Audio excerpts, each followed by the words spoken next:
Hi friends, Sony லைவ்ல stream ஆகிட்டு இருக்க குற்றம் பொருந்தவன்ற வெப் சீரிஸ் எப்படி இருக்குன்னு பார்ப்போம்.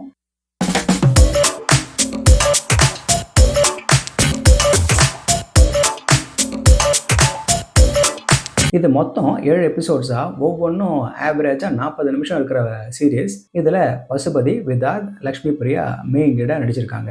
இது ஒரு சின்ன டவுன்ல நடக்கிற கிரைம் டிராமா. அந்த ஊர் கோவில் திருவிழாம் போது சாலமன் அவன் வீட்டுக்கு வெளியிலேயே மர்மமா இறந்து கிடக்குறான். அவன் மக மெர்சியையும் காணல. இந்த அதிர்ச்சியில மெர்சியோட அம்மா எஸ்தரோ இடிஞ்சு போய் உட்கார்ந்துருக்கா. சில வருஷங்க முன்ன நடந்த திருவிழாவிலையும் சின்ன பொண்ணு ஒருத்தி காணாம போயிருக்கா. அதனால போலீஸ் எல்லா வழியிலையும் விசாரணையை முடுக்கி விடுறாங்க. இதுல பாஸ்கரன் ஒரு ரிட்டையர் ஆக போற பார்மசிஸ்ட், மெர்சியோட அம்மா, ஒரு போலீஸ் டிரைவரா இருக்க கௌதம் இதுக்கான பதில்களை தேடும்போது மறைக்கப்பட்ட உண்மைங்க ஒன்னொன்னா வெளிவருது. இதுல 2 பேரு ஒருவித குற்ற உணர்ச்சியில தவிக்கிறாங்க. இதுக்கு நடுவுல நடந்தது என்னன்னு எனக்கு தெரியும்னு ஒரு மர்மமான போன் கால் இவங்கள ஒருத்தருக்கு வருது. இதனால அடுத்தடுத்து நடக்கிற சம்பவங்க தான் இதோட மீதி கதையே. குற்றம் பொருந்துவன் ஒரு வழக்கமான கிரைம் ஸ்டோரி தான். ஒரு கொடூரமான கிரைம் நடந்திருக்கு. அதை பண்ணவன் தலைமறைவா இருக்கான். ஆனா பல சஸ்பெக்டுங்க இருக்காங்க. அவங்க மேல சந்தேகம் வரதுக்கு பல காரணங்கள் இருக்கு. இதுல வேலையில ஓரங்கட்டப்பட்டு வளர முடியாத ஒரு போலீஸ் டிரைவரா இருக்க கௌதம், அடுத்து சில உண்மைங்க தெரிஞ்ச ஆளு, ஆனா அதை வெளிப்படுத்த முடியாம குற்ற உணர்ச்சியில தவிக்கிறவர்னு நம்மள திசை திருப்பி சுத்த விடுற விஷயங்கள்னு 7 எபிசோட்லயும் பேக் பண்ணியிருக்காங்க. இதுல கிரைம் த்ரில்லருக்கே இருக்க சில கிளீஷேக்கள் இருந்தாலும் இது நல்லா தான் இருக்கு.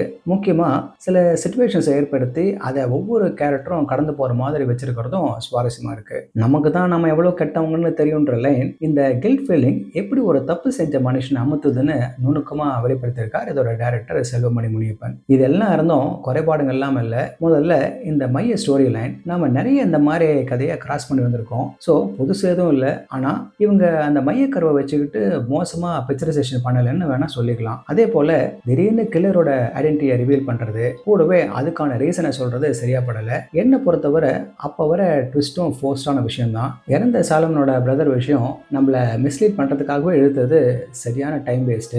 இந்த கிளைமேக்ஸ்ல வர ஆக்ஷன் சரியா உட்காரல. அதே சமயம் கொலைகாரன் தான் கேட்டது கிடைக்கலன்னு தெரிஞ்ச உடனே அங்கிருந்து நகராம சண்டை போடுறது, போலீஸ் கேரக்டர் உள்ள வரணும்னு அவர் குழந்தைய கடத்துற மாதிரி வச்சது கொஞ்சம் இடிக்குது. மொத்தத்துல இந்த சீரீஸ் எங்கேஜிங்காகவும் சுவாரஸ்யமாகவும் இருக்க கிரைம் த்ரில்லர். இது ஒரு ரொட்டீன் கதையா இருந்தாலும் கடைசி எபிசோடு வரை நம்மளை பார்க்க வைக்கிற டெக்னிக் அவங்களுக்கு தெரிஞ்சிருக்கு. பசுபதியோட ஸ்ட்ராங் பர்ஃபார்மன்ஸ், நல்ல சப்போர்ட்டிங் ஆர்டிஸ்டுங்க, நல்ல ரைட்டிங், எக்ஸிகியூஷன் இருக்கிறதால நீங்க மிஸ் பண்ணாம பார்க்கறதுக்கான லிஸ்ட்ல இதையும் சேர்த்துக்கலாம். ஓகே ஃப்ரெண்ட்ஸ், இதே போல இன்னொரு சுவாரஸ்யமான வெப் சீரிஸ் விமர்சனத்தோட சந்திக்கிறேன். நன்றி.